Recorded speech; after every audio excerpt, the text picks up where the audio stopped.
మంచిర్యాల జిల్లా Chennur SBI bank scam పోలీసులను ఛేదించారు.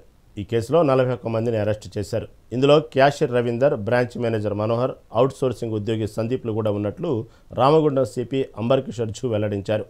నిందితుల వద్ద నుంచి 15 కిలోల బంగారు ఆభరణాలు, 1,61,000 స్వాధీనం చేసుకున్నామని అన్నారు. గత కొంతకాలం నుండి బ్యాంకులో పనిచేసే ఉద్యోగులు ఈ భారీ స్కామ్కు పాల్పడ్డారని కమిషనర్ తెలిపారు.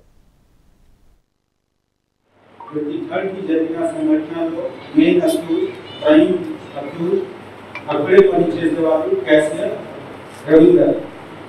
వారికి క్రికెట్ బ్యాటింగ్కి అలవాటు అయింది. చాలా ఎడ్యుకేటెడ్ బ్యాక్గ్రౌండ్ ఉంది.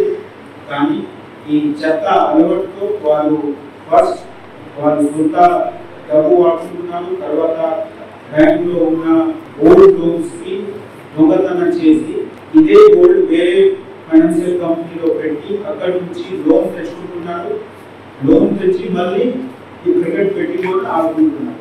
సో ఈ మొత్తం నెట్వర్క్లో వాళ్ళకి సహాయం చేసేవాళ్ళు ప్రైవేట్ గోల్డ్ లోన్ కంపెనీకి మెంబర్స్ కూడా ఉన్నారు.